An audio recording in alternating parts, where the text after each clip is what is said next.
Монгол улсад нийт төрөлтийн 99%-ийг амарч их газар эмнэлгүүдэд сургагдсан мэрэгжилтнүүд удирдан төрүүлдэгч нярайн эндэгдэл төдийлөн сайн буурахгүй байна.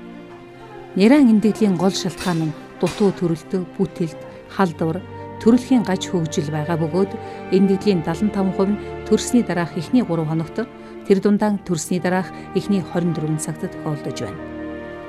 Дээрх судалгаа тоо баримт төрөх үеийн болон төрсний дараах эхний хоногудад үзүүлдэг нэн шаардлагатай тусламжийг чанаржуулах шаардлагатай байгааг харуулж байгаа юм. Энэ ажилд бодлого төлөвлөлтийг сайжруулж, бүх төвшөнд хэрэгжилтийг дэмжсэн зохицуулалт хийх, хүний нөөцөө сургаж дадлагжуулах, шаардлагатай эм хэрэгслийн хангамжийг сайжруулах зэрэг ажлыг хийх хэрэгтэй. Мөн олон нийтэд нярайн эрт үеийн нэн шаардлагатай тусламжийн талаар мэдээлэл зөвлөмж хүргэж, жирэмсэн ээж болон аавуудад энэ талаар заах, гэрийн асаргаа тусламж хайх дадлыг бий болгох шаардлагатай байна. Энэ бүх шаардлагын үүднээс нэгдсэн үндэсний байгууллагын хүүхдийн сангийн санаачлага дэмжлэгтэйгээр эрүүл мэндийн яам, дэлхийн эрүүл мэндийн байгууллагын олон улсын зөвлөхүүд болон холбогдох талууд, их барих хүүхдийн эмч мэрэгжилтнүүд хамтран нярайн нэн шаардлагатай тусламж үйлчилгээний чанартай холбоотой асуулыг хэлэлцэж, цаашид сайжруулах арга хэмжээг тодорхой тусгасан нярайн эрт үеийн нэн шаардлагатай тусламжийн төлөвлөгөөг боловсруулсан юм. 2014-өөс 2020 онд хэрэгжүүлэх энэ төлөвлөгөөний үйл ажиллагааны дэлгэрэнгүй төлөвлөгөөг 2015-2016 онд гаргасан юм. Энэхүү стратегийг боловсруулахад үндэслэл болсон суур судалгааг эрүүл мэндийн яамны манлайлалдор нэгдсэн үндэсний байгууллагын хүүхдийн сан, дэлхийн эрүүл мэндийн байгууллага хамтран 2010 онд их барихын яаралтай болон нярайн нэн шаардлагатай тусламжийн хэрэгцээний үнэлгээг Улаанбаатар хотын төрхүүд, баруун аймагуудын төрх тасагт хийсэн юм. Энэ судалгаагаар нярайн дулаан зохицуулалт, нэн шаардлагатай хэрэгслийн хангамж, яаралтай тусламжийн чанар хангалтгүй байгааг илрүүлсэн байна. Ийхүү эрүүл мэндийн байгууллага, төрөх эмнэлгүүд хорвоод мэдлэх шинэ эргэн бүрийг эсэн мэнд угтан авахд заавал баримтлах, мөрдөх шинэ зарчимтай болсон юм. Хөвсгөл аймаг. Хөвсгөл аймаг нярайн эндэгдэл өндөртэй. 5 хүртэлх насны хүүхдийн эндэгдлийн 37%-ийг нярайн нас баралт эзэлж байна. Нярайн нас баралтын дийлэнх нь төрсний дараах эхний 24 цагт тохиолдож байна. Хөвсгөл аймаг нярайн эрт үеийн нэн шаардлагатай тусламжийг дэмжих чиглэлийн эрүүл мэндийн тогтолцоо, бодлого удирдамжуудыг хэрэгжүүлэх талаар сургалт, бүлгийн хэлэлцүүлгүүдийг үе шаттайгаар зохион байгуулж, сул болон давуу тал сайжруулах шаардлагатай асуудлуудыг тодорхойлон нярайн эрт үеийн нэн шаардлагатай тусламжийн үйл ажиллагааны төлөвлөгөөг боловсруулжээ. Аймгийн эрүүл мэндийн газрын даргын 2015 оны 1-р сарын 21-ний өдрийн А-Тэг 5 тоот тушаалаар эмнэлгийн тусламжийн хэлтсийн даргаар ахлуулсан нярайн эрт үеийн нэн шаардлагатай тусламжийг мэрэгжлийн арга зүйгээр хангах, эхийн ноцтой хүндрэл, хүүхдийн эндэгдлийг магадлан хэлэлцэх, их хүүхдийн тусламж үйлчилгээг үнэлэхээр 12 хүний бүрэлдэхүүнтэй баг байгуулан ажиллаж байна. Манайха 2014 оноос эрт нярайн нэн шаардлагатай тусламжийг сайжруулах, хөгжүүлэх талаар ингэж зорж явсан. За энэнийхээ хүрээнд дээр бол манай аймаг бүх эмнэлгүүд дээрээ бол баг байгуулсан байгаа. Багаар ажилладаг болсон. Нэгдүгээрт бол. За энэ баг бол тухайн эмнэлэг дээр эрт нярайн нэн шаардлагатай тусламжийг сайжруулахад юу тулгамдж байгаа, тэрийг яаж сайжруулах вэ гэдэг нөхцлөө төлөвлөөд дистаратаа бол ингэж шийдвэрлэж ирснээр бол бас нэлээд агц гарч байгаа. Хөвсгөл аймаг нярайн эндэгдлийг тууштай бууруулахын тулд нэн төрөнд эмч мэрэгжилтнүүдийн сургасан байна. Нярайн эрт үеийн нэн шаардлагатай тусламжийн чиглэлээр 5 сургагч багшийг бэлтгэж, тэднэр дамжуулан сумдын эмнэлэг бүрт байгуулагдсан нярайн эрт үеийн нэн шаардлагатай тусламжийн багийн 87 гишүүнийг үе шаттайгаар сургажээ. Богино хугацаанд дадал эзэмшүүлэх зорилгоор сургалтыг дадлага хийх, хүн бүрийг давтан дадлагжуулах аргаар явуулсан нь ихээхэн үр өгөөж өгчээ. Төрөлт удирдах байгаа эмч мэрэгчлэтнүүн болоод тухайн байгууллагын удирдлагуудыг бол энэ сургалтанд хамруулсан. Энэ сургалтанд хамруулснараа бол багаар ажиллах, удирдлагын зүгээс дэмжлэг үзүүлэх ийм үр дүнд бол хүрсэн. Энэ үр дүнгээрээ бол манайх эрт нярайн өвчлөл, эндэгдэл бол өнгөрсөн оноохоос бол буурч ирж байгаа.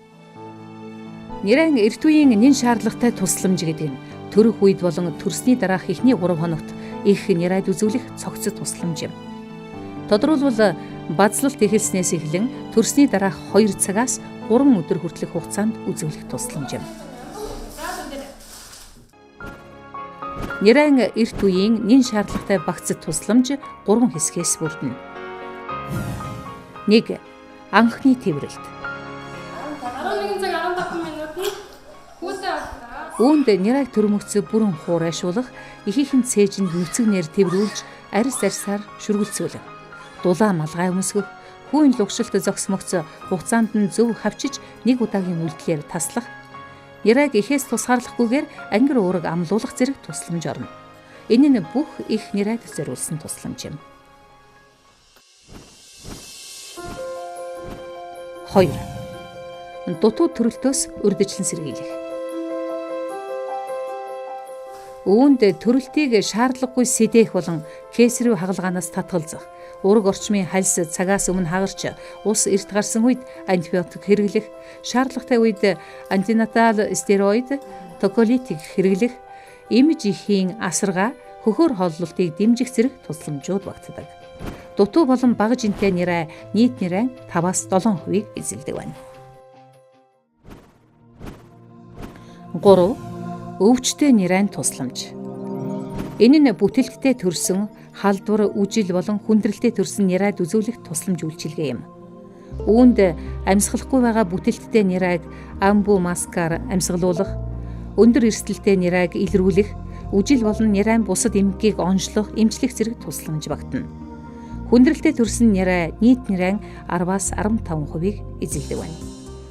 Энэ эрт нярайн нэн шаардлагатай тусламж бол эхний ерөөсө 2 минутаас 90 минутын хугацаанд үзүүлэх л энэ чухал. Ерөөсө энэ богинохон хугацаанд л саяны үзүүлэх ёстой энэ анхан шатныхаа юмнуудыг үзүүлж чадах юм бол эрт нярайн эндэгдлийг бол тууштай бууруулах чиг хандлага бол байдаг юм байна гэдгийг бол бид нар бас үзлээ. Цаашдаас бас энэ дээр нэлээд анхаарна, хамтарч ажиллана гэж ингэж бодож байгаа. Нярайн эрт үеийн нэн шаардлагатай тусламжийн эхний хэсгийг 2-90 минутад үзүүлдэг бол 90 минутаас 6 цаг хүртэлх хугацаанд эмч мэргэжилтнүүд мөн дараагийн тусламж үйлчилгээг үзүүлдэг. Хүүхдэд бүтэн биеийн үзлэг хийж, хүүхэд хэвийн бол К аминдэм, Б гепатит, БЦЖ вакциныг тарьж, вакцин хийсэн тухай тэмдэглэнэ. Хүүг хуурай байлгах зөвлөгөөг ихэд өгнө.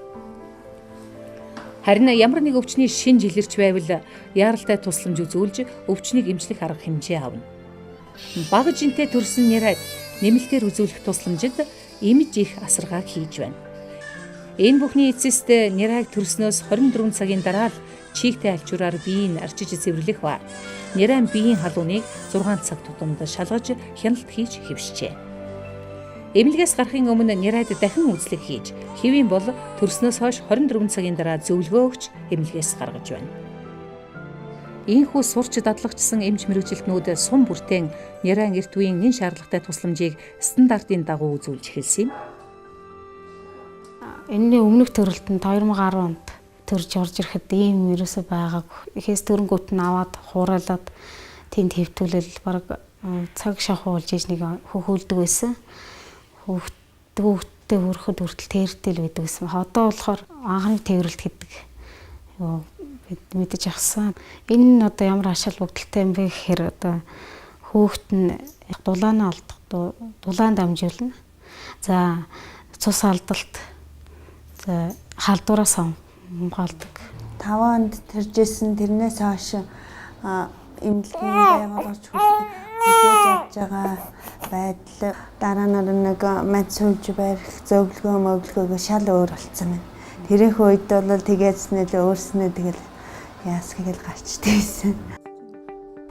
Хөвсгөл аймгийн нэгдсэн эмнэлэг төрж байгаа нярайг дулаан хуурай давуугаар 100% хуурайшуулж, ангир уургийг 97.2% нь эрт амлуулсан байна. Нярайн эрт үеийн нэн шаардлагатай тусламжийг хэрэгжүүлснээр их бүрийн холбоог дэмжиж, эхээс хүүхдэд дулаан дамжуулж, төрөх үед их цус алдах болон хүүхдийг халдвараас хамгаалах зэрэг эерэг үр дүнтэй батлагдсаар байна. Ийхүү нярайн эрт үеийн нэн шаардлагатай тусламжийн талаарх мэдлэг ойлголтыг эмч мэргэжилтнүүдэд эмнэлгийн байгууллагынханд өгөө зогсохгүй. Бүх нийтэд хүргэх нь онцгой чухал ач холбогдолтой юм. Тиймээс Хөвсгөл аймаг нэгдсэн үндэсний байгууллагын хүүхдийн сангийн санхүүгийн дэмжлэгтэйгээр их хүүхдийн гарын авлагыг боловсруулан гаргаж бүх эхчүүдэд эмнэлгээс гаргахад өгч байна. Мөн их нярайд зориулсан сурталчилгааны самбарыг ашиглан мэдээлэл хүргэж байна. Нэгдсэн үндэсний байгууллагын хүүхдийн сангийн дэмжлэгтэйгээр нярайн эрт үеийн нэн шаардлагатай тусламжийг үзүүлэхэд шаардлагатай хэрэгсэл тоног төхөөрөмжөөр Хөвсгөл аймгийн бүхий л төрөх тасаг бүрэн хангагдсан. Эрүүл мэндийн яамны бодлогоор төрөх өрөө бүрт сургалтын зорилгоор ашиглах хяналтын камер байршуулсан. Камерын тусламжтайгаар нярайн эрт үеийн нэн шаардлагатай тусламж үйлчилгээг дарааллын дагуу зөв хийж байгаа эсхийг хяндаг. Хяналтын энэ бичлэгийг мөн сургалт дадлагад ашиглаж байгаа нь үр дүнгээ өгч байна. За энэ дээр бас манай сумын эмнэлгүүд, аймгийн нэгдсэн эмнэлгүүд ч гэсэн энийг хэрэгжүүлэхийн тал дээр бол байнгын дотоодын сургалтуудаа явуулж байгаа. Ганц их баригч гэхгүйгээр одоо совилогч, үйлчлэгч ер нь анхны тэмрэлт гэж юу хэлээд байгаа юм тийм ээ? Ямар ач холбогдолтой, ангир уургийн ач холбогдол, амлуулахын ач холбогдол, тэмрийн ач холбогдлыг бол бүгд ойлгодог. Тэрний төлөө ингэж ажиллах, ингэж багаар ажиллахад бол үр дүнд хүрдэг нь бол харагдаж байгаа. Дүгнэлт сургамж. Нярайн эрт үеийн нэн шаардлагатай тусламжийн чиглүүлэгч үнэлээч нар Хөвсгөл аймгийн эрүүл мэндийн байгууллагад тогтмол очиж үйл ажиллагааны хэрэгжилтийн байдалтай танилцж тохиолдож байгаа асуудлыг шийдвэрлэхэд нь туслан ажиллаж байна.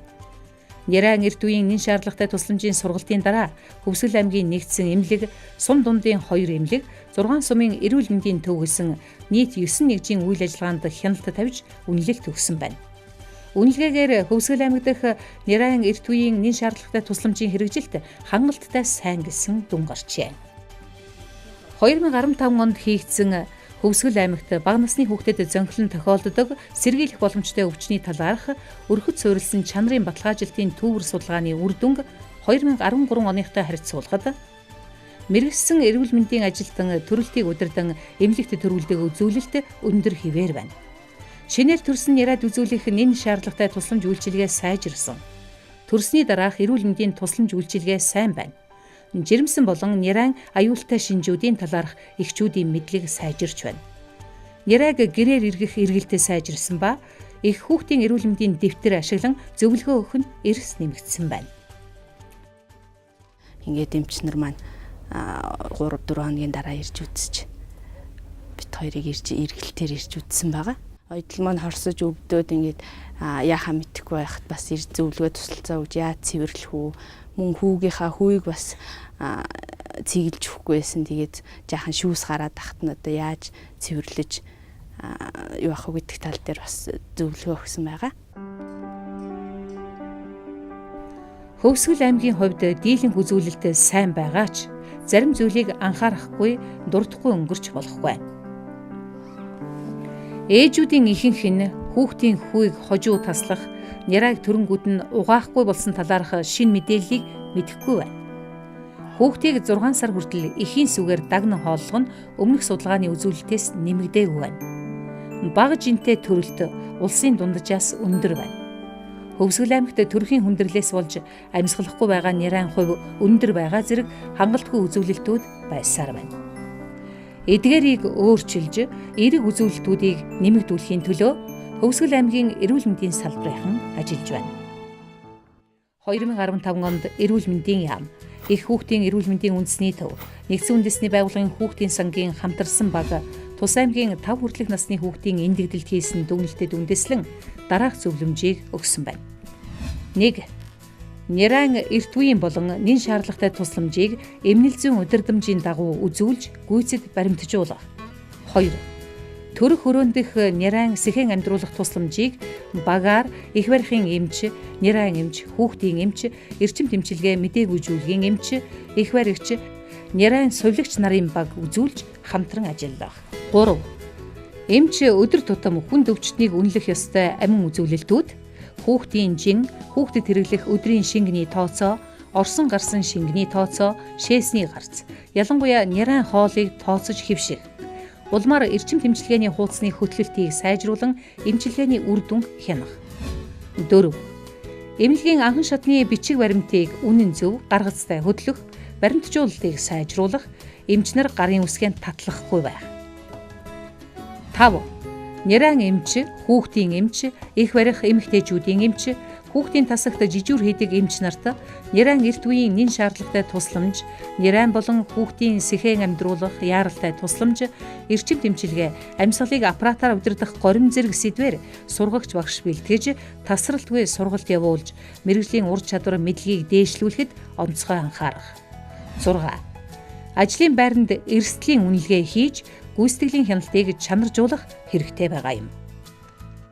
Нярайн тусламж үйлчилгээний хувьд бол манай аймгийн нэгдсэн эмнэлгийн төрөх тасагт одоо дэлхийн нийтэд хэрэгжүүлж байгаа нярайн одоо эндэгдлийг бууруулахад онцгой ач холбогдол өгөхий нэн шаардлагатай маш энгийн тусламжуудыг үзүүлнэ гэсэн нэг цогц үйлчилгээ байгаа. За энийг манай төрөх тасаг дээр бол амжилттай үзүүлж бас энэний үр дүнд манай аймгийн нэгдсэн эмнэлэг дэх нярайн эндэгдэл бол одоо буурч байгаа. Өвсгөл аймаг ийхүү сайн туршлагуудаа баримтжуулан анхаарах ёстой асуудалд дүн шинжилгээ хийж байгаа нь бэрхшээл асуудлыг илрүүлэх, шийдвэрлэх, цаашид тогтвортой хөгжүүлэх боломжийг бий болгож байна. Мөн өөрсдийн сайн туршлагыг бусад аймаг орон нутаг цаашлаад үндэсний хэмжээнд түгээн дэлгэрүүлэхийг зорж байгаа юм.